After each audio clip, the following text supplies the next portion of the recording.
Hey everyone, this is Kelsie Jo Hillis, photographer, entrepreneur, wife, mom, and recovering people pleaser. This is my podcast, Picturing Purpose, where I have transparent and meaningful conversations with people from all different walks of life.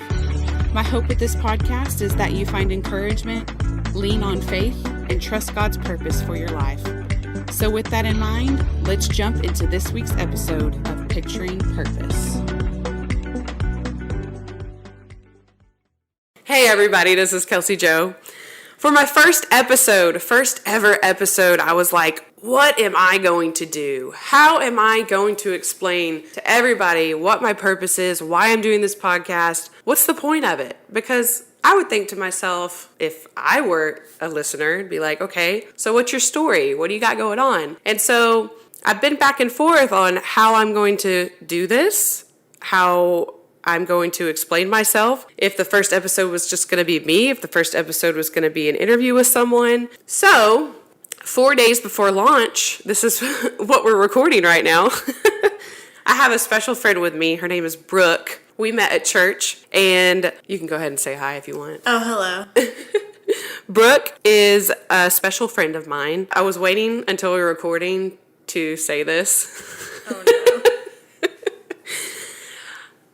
I think the reason that God put it on my heart for you to do this with me was because you were kind of like the first little vessel that he spoke through to me. Really? To like the initial, this is what you need to do. So I don't know if you remember this, but it was around Christmas time, I think. I remember it being cold. I was wearing a cardigan. Okay. I probably had a coffee in my hand as well. And the night before, I had been thinking about a podcast since last summer, but around that time, around Christmas, I was really starting, it was getting heavier on my mind. And the night before church, I was praying and I was like, listen, I really kind of want to do this, God. This is in my spirit and I just feel like this is something what you want me to do. But I want to make sure that it's something that you want me to do and it's not just Kelsie wants to do. Right. That next day at church,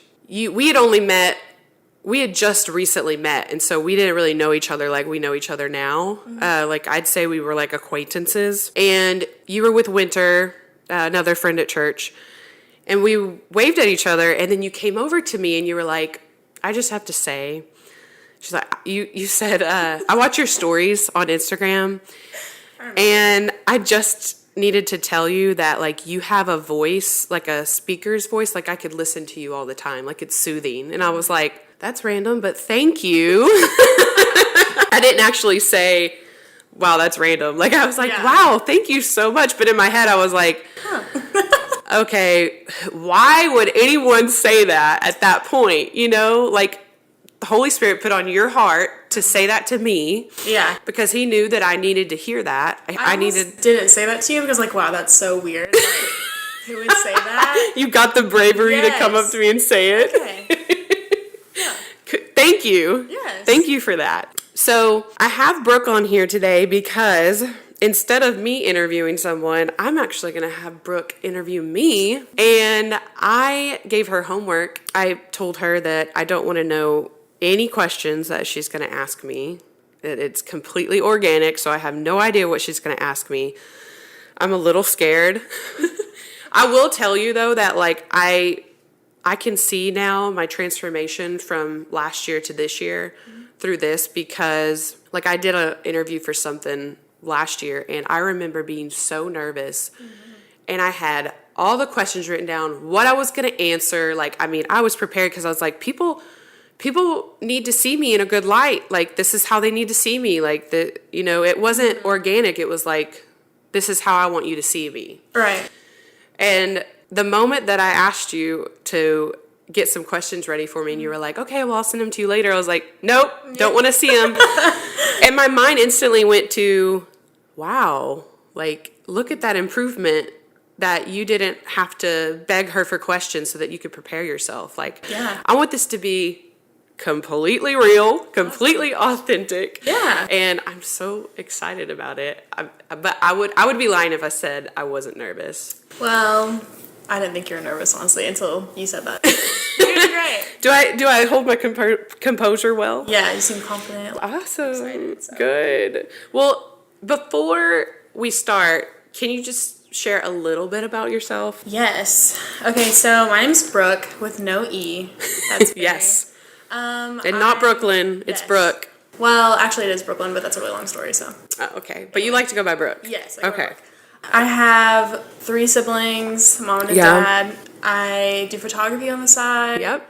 And 50 billion other things. Yes. I mean, I love Jesus, and I lead worship, and I'm a part of one of the coolest small groups, I guess, in Arkansas. YTH, we love you guys so much. Yes. I thought you were gonna say your grade, and I was like, boo. Yeah, we just did. wearing a YTH shirt right now. I did. I am wearing a YTH t-shirt. I love a good new t-shirt. Same, actually. I love t-shirts. Yes. And that's what I like about Podcast Fridays when we record is that I don't dress up because I'm like, you guys are the ones I'm taking pictures of for the content, and I don't have to look good until I start recording on the camera, like actually putting it on YouTube and stuff.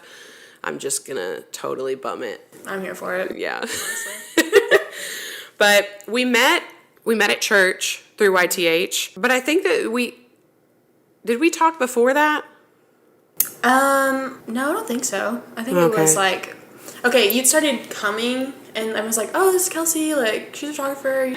Okay, and then I think I followed you, like, on Instagram or something, and then I think it was, like, just in passing, I was like, oh, hey, I'm Brooke, blah, blah, and then I was like, I really like your voice, or whatever, and here we are. I'm so glad you said that. See, like, Kelsie, she just needs a bunch of compliments in order to do things. Words of affirmation. Yes, that is my love language, and God knows it. So I knew that, I didn't know until a little bit later that you did photography as well. So we related on that. Yes. And, photography is always a good time. And you've helped me with some shoots lately, which I appreciate completely. Yes. It was fun. All right, well, here goes nothing. Okay. I'm really nervous. This question, the first one's super easy, so. Oh, great. We'll ease our way into, like, the details. Yeah, yes, please. Okay, so my first question is, what is your go-to gas station order, like on a road trip? I always leave with Gardettos. Okay. Love Gardettos. Nice. They're my favorite. And cream soda. Which flavor of cream soda? What flavors are there? There's like strawberry, blue raspberry. Just the regular one. Oh, okay. I thought you were like pumpkin spice cream soda. They make flavors now? Yeah. Like, is that new? I mean, I remember. Maybe I haven't been in a gas station in so long. It's okay. It's too inconvenient to go into a convenience store. Yeah, I fly everywhere, so it's fine. Okay, my next question is, if you could be trapped in an elevator for 1 hour with I'm scared. any celebrity, Oh. like, that's ever lived ever, who would you pick and why? This is really hard for me because I feel like later on I'm going to want to change my answer. I have an entire list on my phone. You have a list of? Yes. Oh, It's like a okay. running Yeah, list. you are that kind of weird. No. That's why I like you. Okay, I'm just going to say what the first person that popped into my mind. Can you guess? No. Justin Timberlake. I should have said that. I have loved Justin Timberlake since I was a youngin'. In sync over Backstreet Boys all day. Like the ramen noodle hair. Yeah. I mean, I like that he's grown out of that, Yes. but I totally had the hots for him with the ramen noodle hair. Okay. I have seen him in concert, including NSYNC, probably 4 times. Holy moly. I love him dearly. I love his music. I love his personality. And I would probably ask him, I'm going to totally sound like you can just put a tinfoil hat on me right now. But I'd probably ask him, like, the secrets of Hollywood. Ooh. You know what I mean? Like, the evil behind it. Because I know that he has a few songs that he's kind of like, what's the word? Like hinted at? Yeah, like he's kind of hinted to certain things like selling your soul and things like that. And I would just love to like pick his brain and make him be honest with me. See? And he's just gorgeous and I just want to sit there and stare at him forever. That's fair. The funny thing is that Jesse's celebrity crush, like number one, is Jessica Biel. Really? Yeah. But he only liked her before she lost all her weight. Oh, no. He liked a little meat on his bones. There you go. Okay, so as you mentioned, you're a photographer. So I thought it'd be fun to ask you what does your dream shoot look like? Well, that's funny that you asked that because I have a few in my pocket, but I actually got to experience one of my dreams last weekend in California.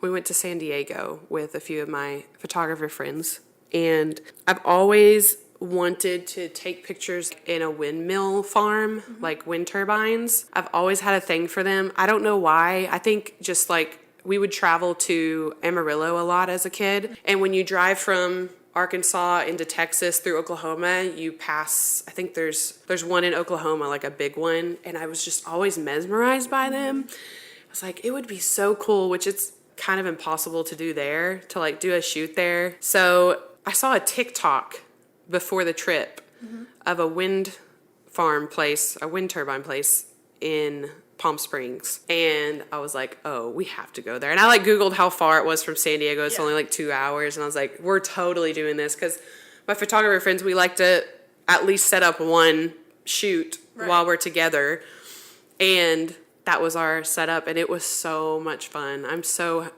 happy that we did it, and the pictures turned out awesome. They were so cute. Like your wind was all blowing. Oh, that was the hardest part, was that the wind was crazy. I mean, you're in a wind farm, so. But I would say another one would be, there's this abandoned airplane I think it's in Iceland. It's just really cool. And I don't know, I've just always wanted to go there. I just really I like things that look kind of scary. Yeah. Like abandoned castles, abandoned houses, like I'm that type that like wants to go up to the abandoned house and take pictures and trespass on private property. I don't do it, but I would really, really love to. Yes. Cool. I love that. Okay, so what is your favorite TikTok trend right now? See, you do have a TikTok question. I do. It's loaded. I don't know about trends. I'm not super familiar with like what's hype on TikTok. I just watch TikToks, but I love TikTok. Like it's sometimes a problem because I put it before God a lot, and like who doesn't? I feel like that's a struggle with like everyone right now. Yes, social media. It's so hard. It's got a hold on me. I just like anything that is motivating and funny. Like, there's so many funny people on there. And I just like lighthearted. I love Christian TikTok because there are some really great, encouraging people on there that they'll just have a devotion time, and then they'll get on TikTok and they'll be like, this is what happened during my devotion time. And I'm like, I needed to hear that. Or like Lacey Abercrombie when she does like Jessie Beth. I love her. She's so funny. I don't know who that is. I see her all the time. She like... I send her to you? She'll take like a pen to her face and she's like... Girls of God, and like she'll act like she's a conference speaker. Oh, that girl, with the pumpkin spice latte. Yes, I love that. Was a funny video. My sister-in-law sent me that. I love her. But yes, I love TikTok. I don't have a certain trend, but I just like TikTok in general. Yes. Okay, so now we're gonna transfer from like the shallow, like the kiddie pool area to like 3 feet. To the deep end. 3 feet. Oh, okay. We're just gonna go to the middle. Yes. Nice. Okay, so why a podcast? Like, what's your purpose of like picturing purpose? What a rounded question. I know. So I kind of always knew that I had a purpose from God, just growing up through childhood and high school. Like, I just always knew there was something that he wanted me to do. And I'm not even quite sure if it's this, like I know there's just something bigger, like it's in the back of my head. And last summer I was contemplating doing a podcast, and I was newly recommitted to a life with God because I had gone on and off with him since I was 12. Right. And this was fresh for me. So, like the new Christians that are just like absorbing it all. Conquering the world. Yes. Which I feel like we should always be like that, I was like, wait. Childlike. Yes. Yeah. And I remember just thinking about it, and I was like, well, if I had a podcast, it probably wouldn't be for the right reasons. It would be for my glory or to somehow glorify my business or popularity or something of that sort. And so I kind of let it go. I've kind of always been, well, not kind of, I've always been a people pleaser. It's been something that I've struggled with my whole life. But as an adult, now I'm looking back and realizing that I was a people pleaser. So I'm trying to manage it and I'm trying to work on it. Well, I had a thought in my head to just make a post on Facebook that was like, if I ever started a podcast, would you listen?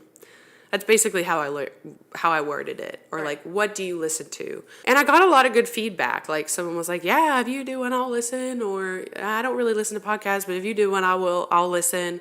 Or I just listen to crime podcast. Crime junkie. Shout out. Yes. And I was just kind of like, okay. And I sat down and talked with a really close friend of mine and kind of told her what I was thinking. She's one of my very blunt friends that will just tell me like it is, and she doesn't sugarcoat anything. And I kind of brought up the post and the podcast, and she was like, so, like, are you basically just asking if you're popular enough for a podcast? And I needed that. Yes. I needed that. I was like, well, yeah, kind of. Yeah. I mean, in a bad way, if you want to word it that way, then yeah. So I took a pause from thinking about it for a while because I really wanted to pray about it and make sure that that was what God wanted me to do. And man, there were times where I was just praying at night and I was like, God, I just have this urgency. Like, I just want to do it. I just want to start it right now. But I'm going to wait. Yeah. And I'm going to wait on your timing because I know that if this is your project, then this is what I'm supposed to do. It's not Kelsey's podcast. It's God's podcast, and I'm just the servant. I'm just the vessel that brings it to life. Whatever he wants to put on my heart, I want to do it. And so I waited for a little while. One day I asked God, I said, okay, I'll know when you know I'm ready. When someone randomly tells me that I should start a podcast with nothing behind it. I'm not trying to ease my way into that conversation. Like it is authentic. Someone just says it. And it was about 6 months before it happened. I knew it was going to happen. And there were a few times where I thought someone was going to say it and they didn't. And I was like, you little teaser, you know. One day I was sitting at lunch with a few of my local photographer friends and my friend Danielle. I was talking about something that was going on in my life at that time. And she stopped me from talking and she was like, I just have to tell you, I just like to listen to you talk. And when are you going to start a podcast? And my face was just like, what? I mean, my jaw hit the floor and I was like, really, right now? Because I think in that season, if I remember right, it was pretty crazy. Right. And I was like, this is not the time. Yes. Are you kidding me? And of course, it happens whenever the moments that you don't think it's going to happen. Right. And she said that, and then my friend Michelle, she goes, oh my gosh, I was thinking the same thing. When are you going to start your podcast? I jokingly looked at my friend Whitney and I was like, what about you? Third for confirmation. And she was like, well, I'd be lying if I said that I was thinking that, but you should start it. Yeah. So immediately I go home and I'm just so excited. Like, I'm like, yes, I can't wait. Like, okay, Kelsie, but you've got to be slow about it. Start doing your research, figure out what equipment you want to get, and just kind of start the road to that. Slowly but surely, here we are. I would be lying if I said that it wasn't easy and that I don't struggle with some spiritual warfare because of this. There was a time where my husband, Jesse, wasn't fully on board with it because he thought that I was just trying to add more things to my plate, and he knows how busy I am as it is, and he was like, why would you just add things to your plate? Like, you're just going to be more stressed out.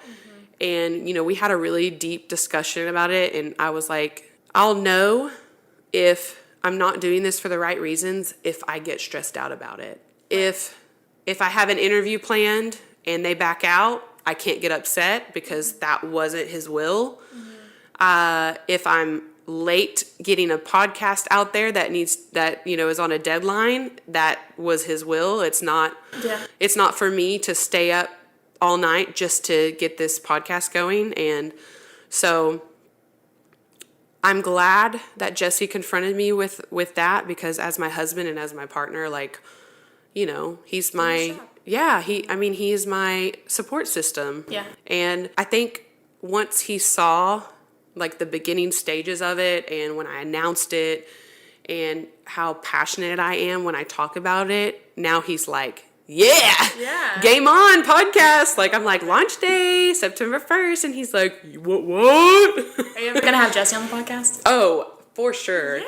I'm kind of waiting to, I have thought in my head about having him on before a couples workshop that we're doing in September. Yes. Kind of like a before and after, like how we're feeling before and how we're feeling after, and maybe have Ben on as well at the same time, because he's the one doing the workshop. Yeah, Ben's story. I love the stories. They're amazing. Oh my gosh, yeah. Maggie's one of my small group students, and I just love her so much. She's the cutest little thing. Yes. And Tanya, man, that woman can sing. Oh, yes. Okay, so I'm glad that you brought up kind of your childhood, like hinted at it a little bit. Oh boy. So I like to kind of open it kind of vague for a reason. So good. Just tell us about your childhood, like your backstory. Where do I start? In the beginning is always a good place. Yeah. In the beginning. I had a pretty good childhood. I had two parents that loved me very much and provided for me, and I have a sister that's 5 years older than me. She was almost like another parent, and we're closer now. Like, I consider her one of my best friends, and I would be lying if I said, I keep saying that, I would be lying if I said that sometimes it wasn't hard to have a sister 5 years older than you, because it was like she knew the things that I was about to do, and she didn't want me to do it. And so sometimes it was like I was trying to like not get caught by my sister more than my parents. Which I'm glad that I had that, though, because I needed that, bossy, responsible figure in my life. And she's going to laugh when she hears that I said bossy. I'm going to have her on the show sometime. I had a generally good childhood. It wasn't amazing, but it wasn't bad. Yeah. I was really close to my grandparents. My grandparents were super, super close to me. They were very positive role models in my life. They were very encouraging, that's probably where I get my love language of words of affirmation is from them, because they poured into me so much. Like, they kind of idolized me in a way. And because I sang growing up, and my grandparents had this bar room in their house. It was really cool. So there was a stage, and there's this big empty room with like booths on the side. It was super awesome. When they realized that I liked to sing, they started getting me microphones. And like every Christmas I would get like a new microphone. Like eventually I had a cordless with the amp, and I had a bigger amp one year, and so that was always really special to me that they like took pride in their granddaughter that sang well. So like they were the ones to, not that my parents didn't go to like shows and stuff, but like they were always big on like me entering talent shows and doing the Dr. Pepper stage at the fair and all those things. And they were just kind of like my source of encouragement, because they loved me so much. Right. And I had a really close relationship with my grandpa. They have both passed. He passed away, gosh, it's probably been 5 or 6 years now. And actually probably 7 or 8, because my grandma has been passed since right before I got married, so 5, 6 years. Have I been married for 5 years? Yes, I've been married for 5 years. I just had a special relationship with them. I struggled with insecurity and not feeling like I was good enough. And I wouldn't say per se that it was because of my parents or my grandparents or my sister or anything of that nature. I think that a lot of things can be formed from who you hang out with in school, who you grew up with, your teachers, your anybody that is a you know, an older figure in your life. I feel like that can affect you as well as just your home people, you know.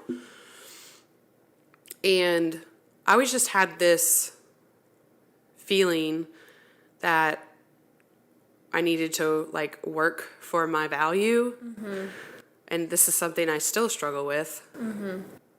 When I found photography, I'm kind of skipping ahead. When I found photography in high school, it was like the one thing that I was good at and that I really loved and I enjoyed. And people would tell me how good I was at it. And it was like, okay, well, I'm going to keep doing this. Right. And then it turned into a business, and then I just kept going. And, you know, it's been like 13 years now. But that was one thing that photography helped me with, was to just have a safe space, I guess. Yeah. But before all of that, like whenever I was growing up, I always just had this desperation to be loved by a man. Not that my dad didn't love me, because he did very much, but there's just something that I was just craving. I was that young girl that like was just dreaming about her wedding, and like other girls were like, why are you even thinking about that? Like, we're playing with Barbies, you know. I had a lot of Ken and Barbie dolls. Right. They were all married, but I don't know why, but I always just had this desperation to be loved and wanted. I was always a heavy child. I grew up heavy. I only had a couple years in my life where I wasn't heavy, which was, you know, after high school and college. But I think that had a lot to do with it, because all of my friends were skinny, beautiful girls, and they all got all the attention. And so I was just the fat friend that, you know, oh, hey, Kelsey's coming. You know what I mean? I was like that. I was just the third wheel or the fifth wheel. Right. But I was funny. I was the funny girl. Right. And that's how I got included, was because I was so funny. Because I was willing to make fun of myself and put myself in situations where people could laugh at me. But I think that was just a protective mechanism for me. Right. That way people don't make fun of me, because I already make fun of myself. Right. It's like I beat you to it. Yes. Yeah. So my first boyfriend I was in 8th grade. I didn't think that I could ever find anybody to love me within my school and age group, because nobody wants to be with the fat girl at school. And so I reached to older people.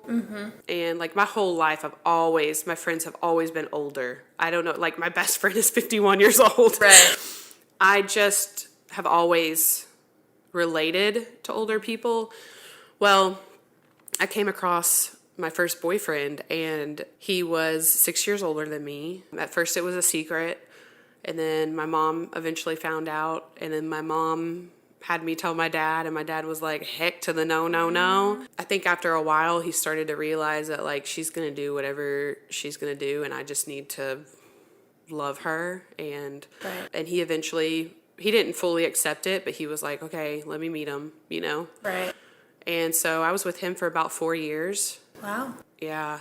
I didn't get to take him to prom because he was too old. Right. And I think that he was in a bad mental state just as much as a younger person. You know, he's only 21. Right.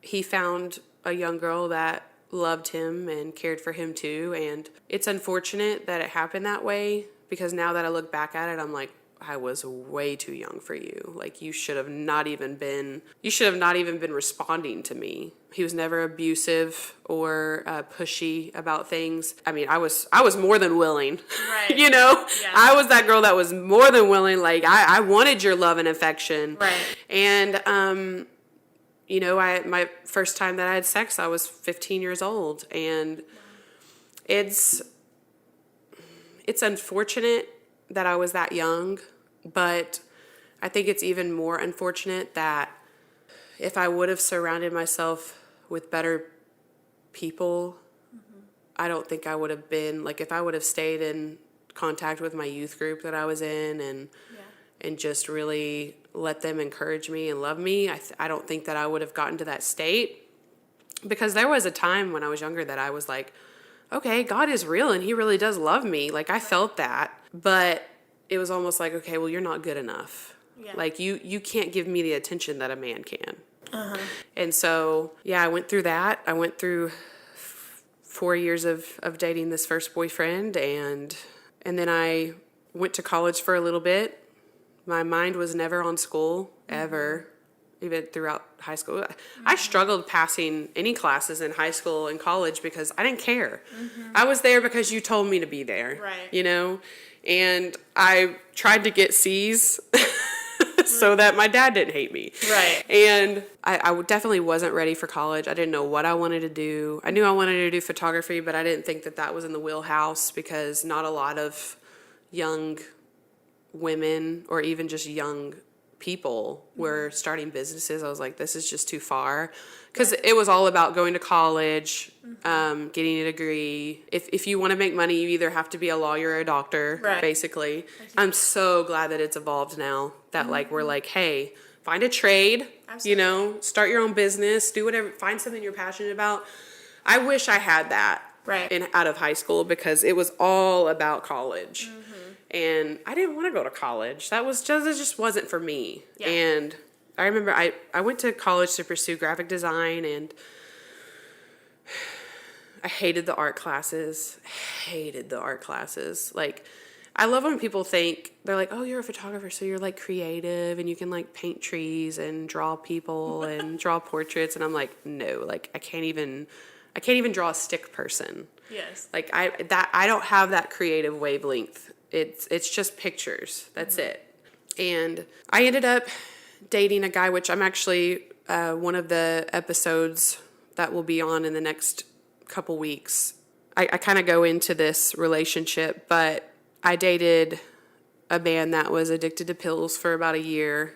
And man, I loved him so much, and I just wanted him to love me, and I would have done anything for him to just love me, because he was a good-looking guy, and he fix him kind of thing. Yeah, maybe not fix him, but I was just so infatuated by a funny, good-looking guy being into me, that I just chased it. Yes, and I enabled him for a good year. Like, I wanted him to quit, but anytime he was like, "Hey, I need money for this," or "Hey, I need money for that," I did it because I knew that he would give me more affection and more attention. And so he was addicted to drugs and I was addicted to him.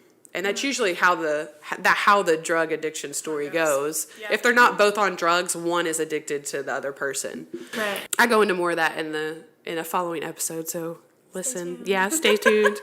That was a really dark place in my life. I started to struggle with an eating disorder.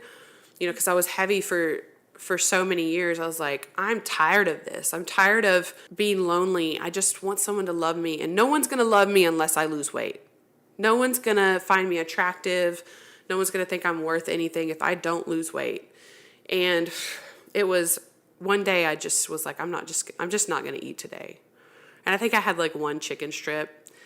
And I was dying at the end of the day. Like, I was like, oh my gosh, I'm so hungry. I'll just eat. And it started to become an obsessive thing. I never got to the point of like pure anorexia or bulimia, but I did obsess over my calories. Like, there was a point where I wasn't eating over 900 calories, and I thought that was okay because I was heavy, and I was like, oh, well, I'm heavy, so it's okay. I need to do this. I got on the elliptical at the gym every single day. I would not miss a day, and I would be on that elliptical for an hour. I did nothing else. All I did was go on the elliptical for an hour. And over time, I lost over 100 pounds. I lost a lot of weight, and I was grateful for that, but I did it for the wrong reasons. How'd that make you feel? Like, internally? When I lost weight? Like, in general, the whole, like, I'm sure you felt great, like, oh, wow, I look good, but, like, was there ever a moment where you're like, this is not what I'm supposed to be doing? Or, like, I think when I realized that I was never going to be a size that I want, I think that's why women especially struggle with that, because we'll lose weight and then we're like, oh, well, I need to do this, and now I need to tone up. Well, now I need to have a tummy tuck, or now I need to get my boobs done. Now I need a nose job. It never ends, ever. And that's kind of how the point that I got to was I lost so much weight that I had a lot of excess skin. And I finally, I kind of sat down with my mom, and I was like, Mom, like, I've worked so hard for this, and I have nothing to show for it because I have all this skin, and I can't wear a bikini like I dreamed of wearing a bikini. Yeah. And I can't because of skin. And she helped me get a care credit card, and I went through the process of getting a tummy tuck and arm lift, because those were my worst areas. And I eventually wanted to get my thighs done too. After I got so let me rewind. I met Jesse right before, maybe a few months before my surgery. Like, the surgery was already scheduled. I met him, and man, that man loved me despite if I was going to have a skin removal surgery or not. He loved me for who I was. He was the first man but when we were texting, like, for the first time, wasn't immediately like, hey, send me a picture of you. Send me a naked picture. Or, you know how guys are. Like, it wasn't immediately just about sex. It was about, he wanted to get to know me, and he wanted to know everything about me.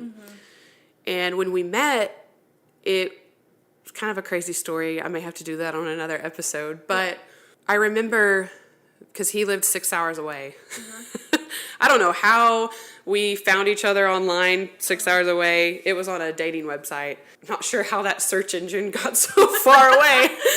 But, and to this day, he will tell you that I messaged him first. It's an absolute lie. He messaged me first. Anyway, we went on I stayed up there. So we went on a couple dates. And then whenever I left a day or two later, I remember going through, there's like this bridge going out of his town. And I sent a picture of it because I liked it. And I was like, I said something like, can't wait to come back. Or in that sense, I said something like that. And he texted back and he said, I miss you already.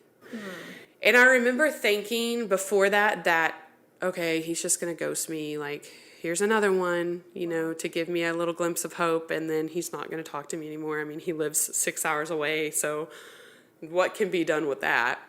And when he said that, I was like, he really did like me, Right. It was like that feeling of like, oh my gosh, he wants to see something with me and not just use me.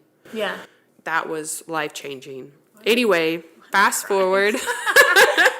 I know, and I love him so much. And, there's some days where I'm not the best wife, and it's moments like this when I'm talking about it, like, I'm like, oh my God, like, I need to appreciate him more, because he's like the only man that has ever loved me like that. And so I just need to be more appreciative of that. But anyway, fast forward, I go through with the surgery. Jesse knew how excited I was about it. He actually came down and stayed with me to help take care of me, because I was living with a friend, but I stayed at my mom's house so that she could help me. Right. He stayed and helped my mom with some things. And what a good guy. I I know. Like, he actually came down for my surgery and everything, and I was so happy with how my stomach and my arms looked, and I was just like, yes, like, this is it. You know, I continued for the next 6-8 months. I did CrossFit for a little while. I was super fit. I just wanted to maintain that. It got a little bit healthier food-wise, but it still wasn't for the same reasons. Or was it for the good reasons? Yeah. And Jesse was very active too. Like, he was a gym rat, and that's kind of what connected us at first. And we worked out together, and it was just a really healthy relationship. But I remember at one point I was like, okay, it's time to get my thighs done. It's like, what's next? I went for a consultation for my thighs, and I left crying because it was too expensive. It's a extremely difficult surgery for surgeons because it's really hard to remove skin in that diagonal, like how thighs are. Yeah. So it's a little bit more expensive. I was like, I'm never going to be able to afford this. Like, I'm still paying off my last surgery, Yes. you know? I remember going home and just crying because I was never going to be the beautiful woman that I wanted to be. Yeah. When really, I was already Yeah. gorgeous, you know? So what made you come to terms with, like, hey, like, I already am who I'm supposed to be. Like, I already am who I want to be. Well, not till recently. So after all of that, you know, through engagement and marriage and having children, 2 children, I gained the majority of my weight back slowly.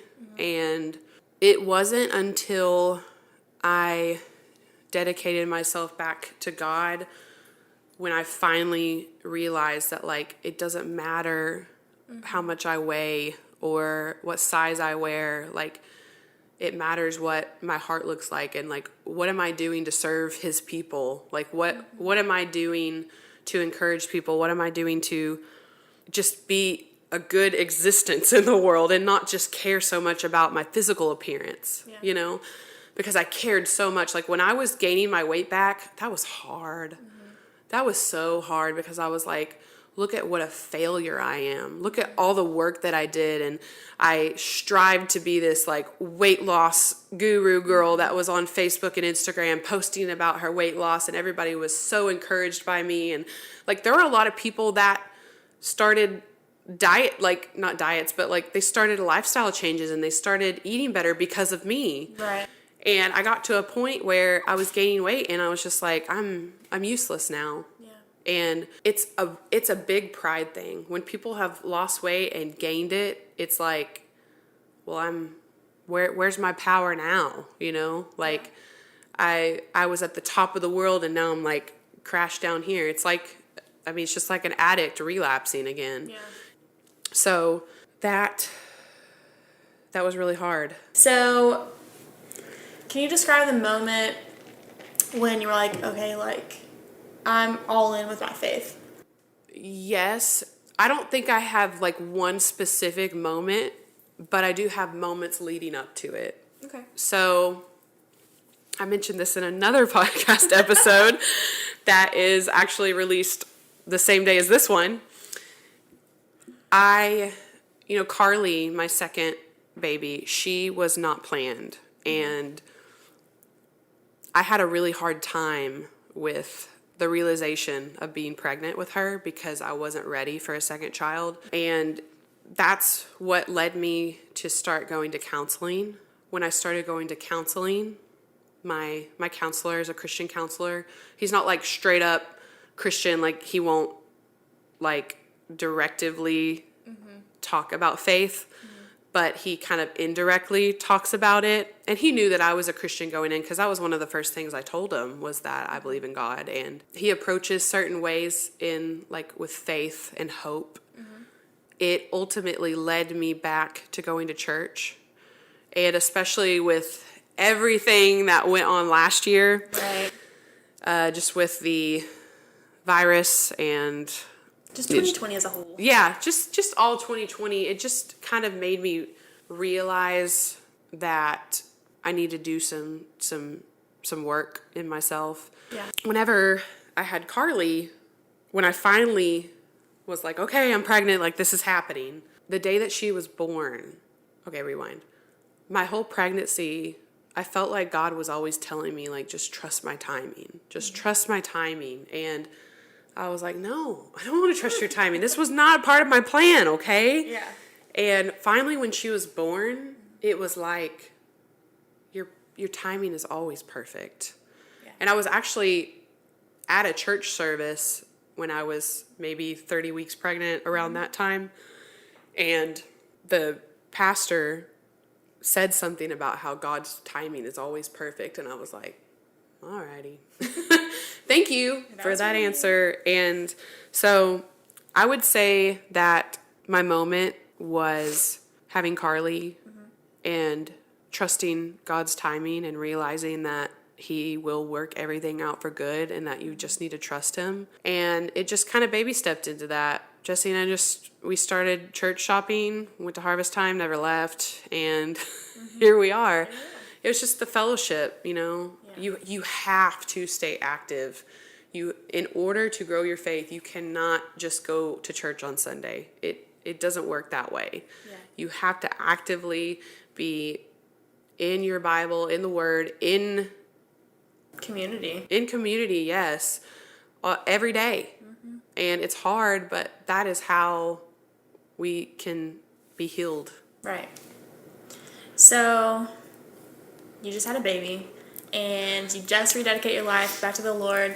Was it hard for you to give up things that you were doing in your past to, like, restart your life with Christ? Or was it like, okay, no, like, I'm all in, cold turkey, like, let's do it? Yes, cold turkey, because that's just how my mind works. I've always been that way. I have to be into something 110% to commit to it. I'm not going to just tippy-toe around like things. Apathetic, yeah. Yeah. It was definitely a process. I think we all tend to tippy-toe into the water. But then once we realize that if we just fully submerge ourselves, it's life-changing. And it took me a little while to fully soak in everything because I was always a little hesitant and a little doubtful. Right. Like, I've never really been the type to doubt the existence of God, but I never knew that the spiritual side was so real. Because it is. I mean, it's constant spiritual warfare. Like, I mean, it is the devil wanting me to do one thing and Jesus saying, hey, here, take my hand. Right. Like, let me help you.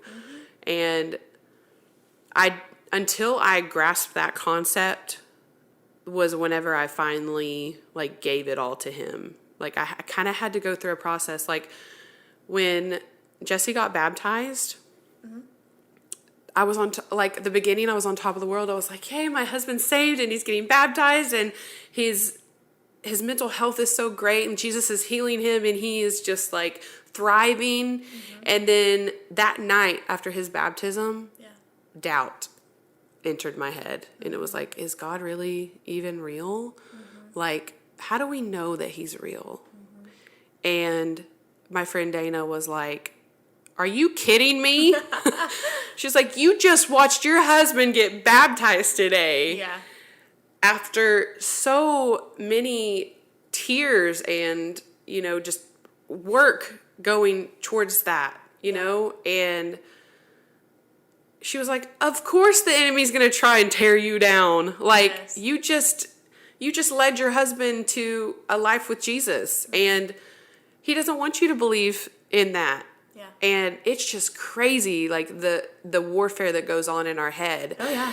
But we have to acknowledge it and we have to realize that, like, why would I be thinking that? You know? You're like, you devil, you are a liar. a complete liar, 100%. Okay, so something that I noticed about you before I was even, like, close to you was, like, you were always talking about the Lord and, like, sharing your faith. So, like, is it hard for you to do that? Or are you just like, no, it's natural, like, I just like talk about Jesus? It's funny you say that because Dana, my best friend, she brought this up the other day. She was like, it just looks like it comes easy to you. And I guess I would say, yes, it is easy for me. I've been in a lot of situations in my life where I was forced to be confident because of like talent shows and just getting up on stage and just like bearing it all, you know? And I think that helped my confidence and helped me to just be real.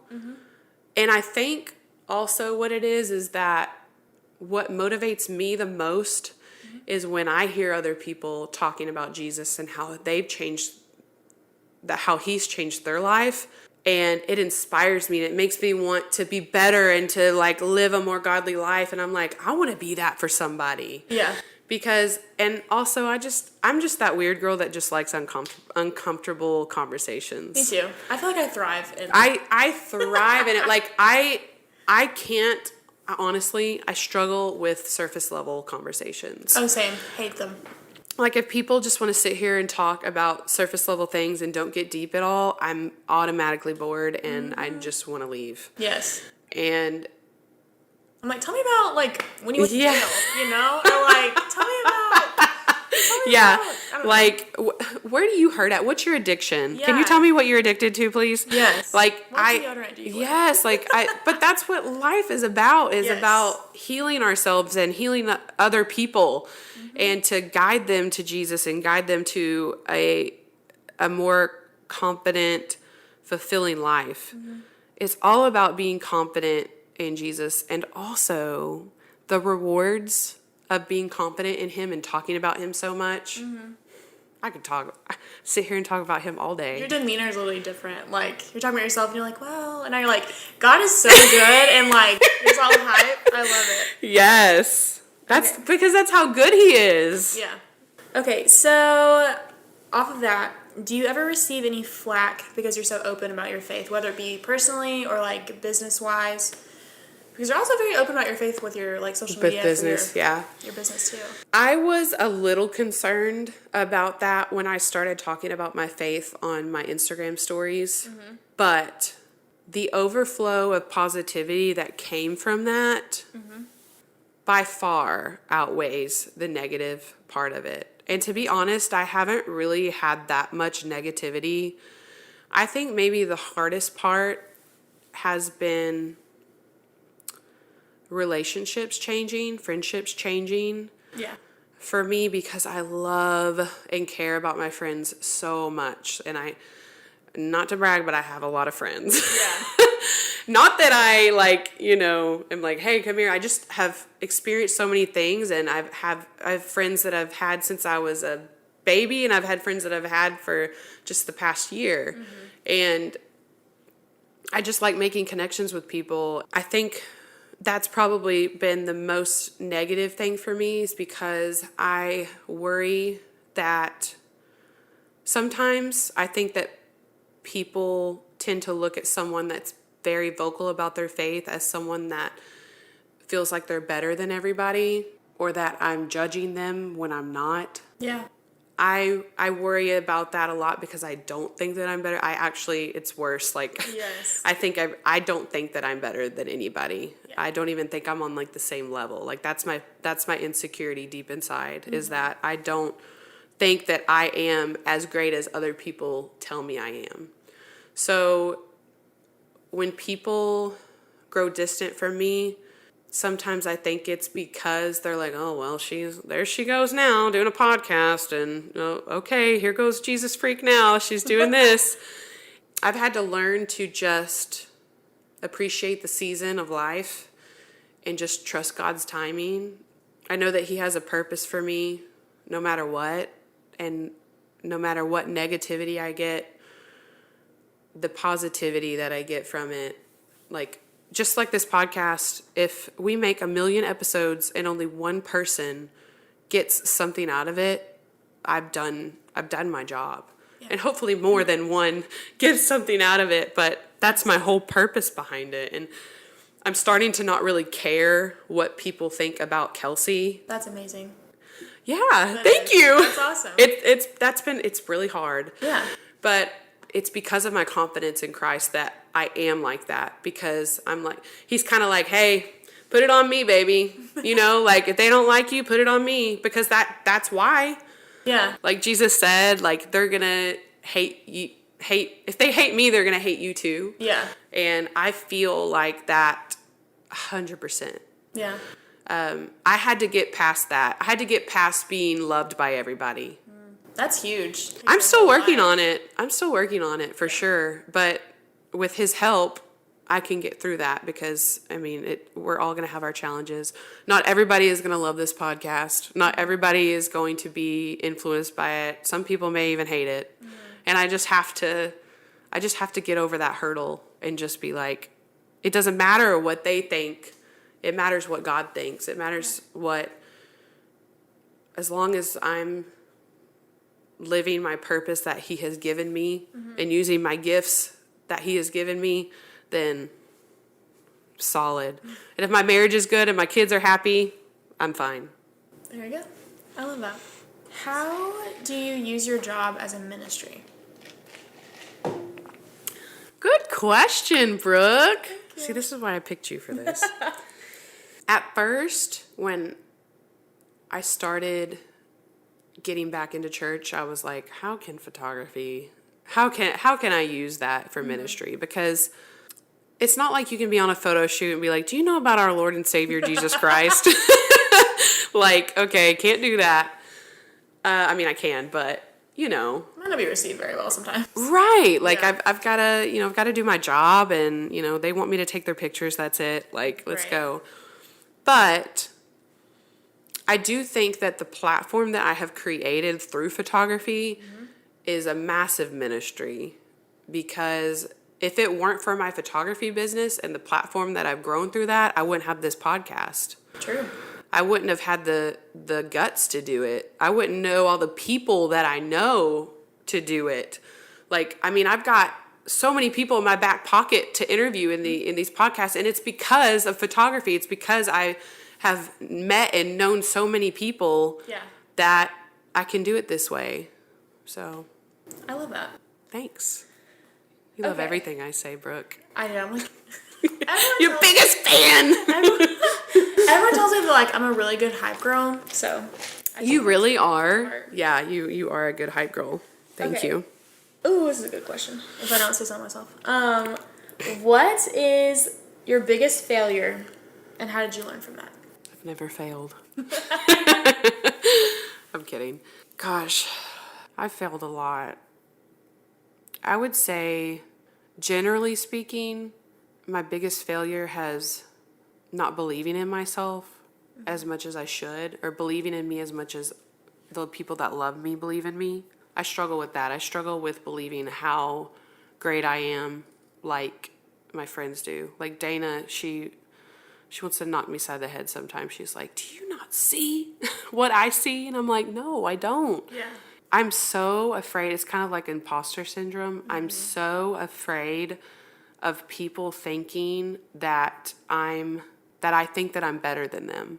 I don't know why, but I had just this big fear. It's kind of like yesterday when I had people send me their assumptions, and someone sent me, I thought that you were mean and intimidating, but that once I met you, that wasn't true.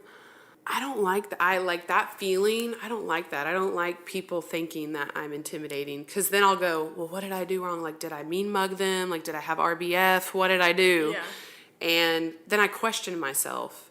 Right. When really it was just their POV, their perception of me. And then I'll just sit there and be like, do they think that I'm better than everybody? Because I don't.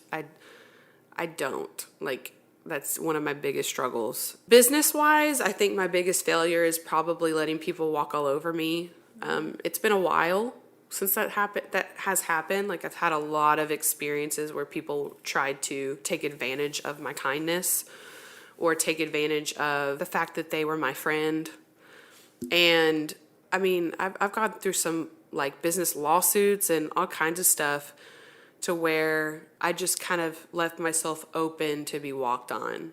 I'm much better now. Kids have kind of helped that, because it's like, you don't mess with my kids' money. That's kind of like, that's kind of my guts now, is like, like, you don't mess with my kids. And if you mess with my business and my financial means, that's who you're messing with. But before that, As like a baby photographer, kind of, I completely am like, I do let people walk over me all the time. Oh, I bet you do. Yes. I already know you do. Yeah. Yeah. We're working on it, though. It's hard at first, though. When you're a baby photographer, Yeah. and I mean that as I don't mean an actual newborn photographer. I mean like a new photographer. Yes. That's one of the hardest parts, is because you just kind of want that experience under your belt, and you just want to learn and do things, and you're just like, you jump on any opportunity because you just want to experience it because you love it so much. And people will take advantage of that. It's unfortunate, but you know, we live and we learn, and then we get love. So. Yes. Okay, so my last question, dear friend Kelsie, is how do you know when you've made it? Like, when you're like, okay, like, I'm walking in purpose, business, family, spiritual-wise, like, I am killing it. Now I have that song in my head. Hey, look, Ma, I made it. Don't take me off of the streaming service for singing that. Own the copyright. Yeah, I do not own the copyright to that song. Gosh, that's a really hard question. I think once you can realize that it's not about how people perceive you or how much people love you and think you're so awesome. It's once you've realized that that's not what life is about. Like, I don't hold my value in other people's opinions of me. I hold my value in what God thinks about me. Mm-hmm. And I think once you can register that and it clicks, hey, look, Ma, I made it. Come on, Brooke. No, I'm kidding. Yeah. Yeah, are you a good harmonizer? Because I'm not. I was a first soprano. We never harmonized. We were the melody.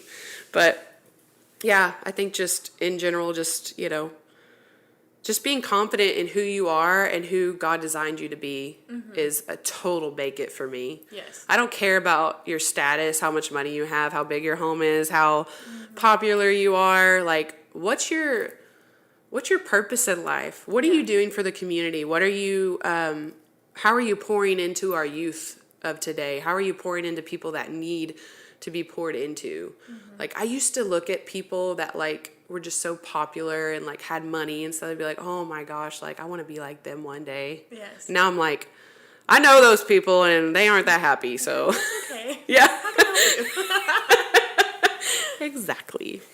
Well, Brooke, thank you so much for coming on here. And this was a really fun episode. Like, I was really relaxed. It was nice to be the interviewee instead of the interviewer. Yes. And it was special to me because of how you were the first little message from God for this podcast. And there's just so much that's going into this podcast. There's so much love that's being poured into it that I'm just so excited for everything that God is doing with this podcast. And I hope that whoever is listening finds value in that. I pray that people find their purpose, because ultimately, like, that is God's design. Like, he just wants us to find our purpose, and he wants us to reach to him to find our purpose. And he's the only one that can do that.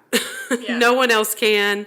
I can't rely on my own feelings. I can't rely on my own emotions, because my emotions and my feelings change constantly, but God never changes.